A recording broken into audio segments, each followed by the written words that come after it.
Para começar a entender as células-tronco, é preciso primeiro desfazer uma confusão muito comum em relação ao tema. A de que todas elas são iguais e que os cientistas são a favor da pesquisa, a igreja é contra e aí reside toda a polêmica. Não é bem assim, porque a igreja até incentiva a pesquisa com células-tronco, mas com as adultas, aquelas que todos nós temos em várias partes do corpo. A maior polêmica em torno do assunto se refere às células-tronco embrionárias, que são aquelas contidas em um embrião humano. O motivo da discórdia entre ciência e religião não são exatamente as células-tronco, mas a manipulação desses embriões. E é pelo embrião que começamos essa explicação. Todos nós somos o resultado da união entre um óvulo e um espermatozoide. Nos primeiros instantes após a fecundação, esse pontinho menor que um grão de areia é o centro de um dilema filosófico. Para a medicina, ele ainda não é um ser humano, mas se tiver algum problema, ela trata. Enquanto para a igreja já é uma vida, mas se morrer, ela não enterra. Nas primeiras horas, o embrião é constituído de algumas dezenas de células. Nenhuma delas se tornou ainda uma célula específica de alguma parte do corpo, como células do rim, do fígado ou do cérebro, por exemplo. Todas ainda preservam a capacidade de se especializar ou se diferenciar em qualquer tipo de célula.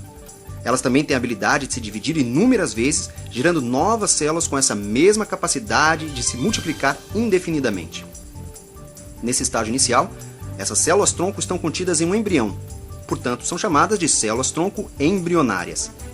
Nas primeiras horas após a fecundação, essas células-tronco embrionárias são donas de um poder absoluto. São conhecidas como totipotentes, porque podem gerar a partir delas um organismo inteiro. Esse poder total, porém, começa a ser perdido menos de 72 horas depois da fecundação, quando uma dezena de divisões celulares transforma o embrião no que é chamado de blastocisto. Mas dentro do blastocisto ainda existe um grupo de células com uma fenomenal capacidade de se transformar em quase todos os mais de 200 tipos de células do corpo humano. Elas também são células-tronco embrionárias, mas com um poder um pouco menor do que as anteriores.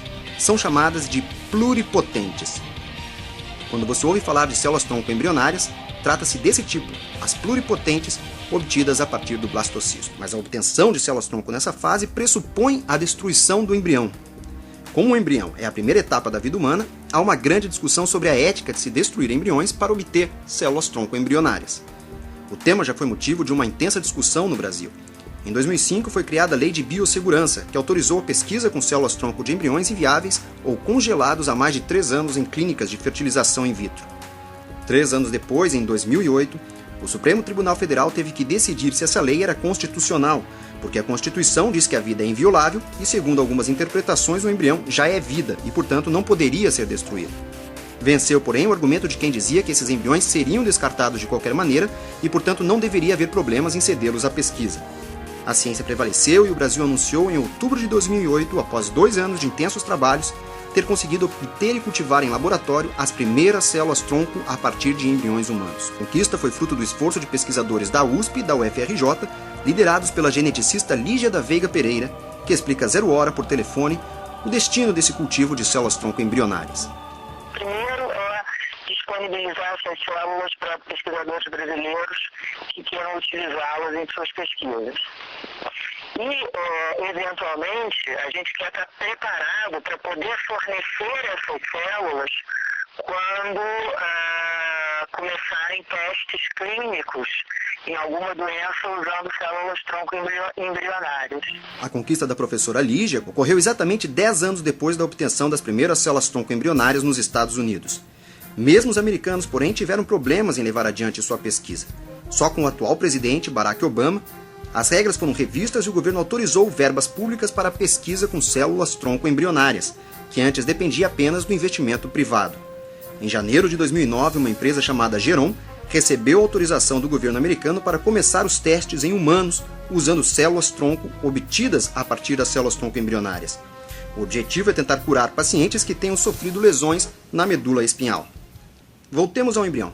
Passada a etapa do blastocisto, ele continuará se dividindo, gerando novas células. A partir daí, porém, as células já começam a se diferenciar, virando células musculares ou células da pele e assim por diante. Quando esse grãozinho de areia se transforma num ser humano adulto, passa a ter por volta de 100 trilhões de células. A vasta maioria assumiu funções especializadas e perdeu a habilidade de gerar células de outros tipos. Mas outras ainda mantêm o poder de se multiplicar e se transformar em diferentes tipos de células.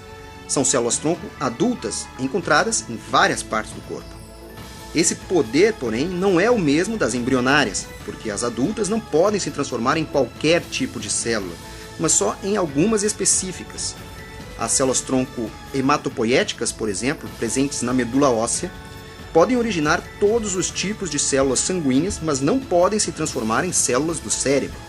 Em vez de pluripotentes, essas células são chamadas de multipotentes.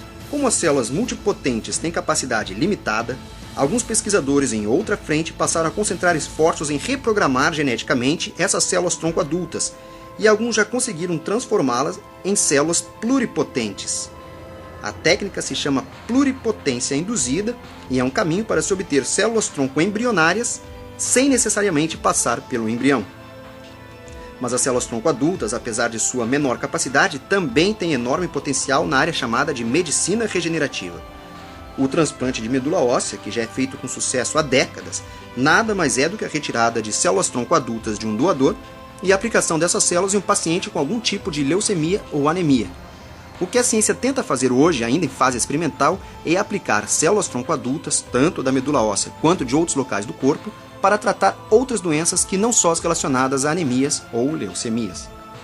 As células-tronco adultas são encontradas em diferentes partes do corpo, inclusive no sangue do cordão umbilical.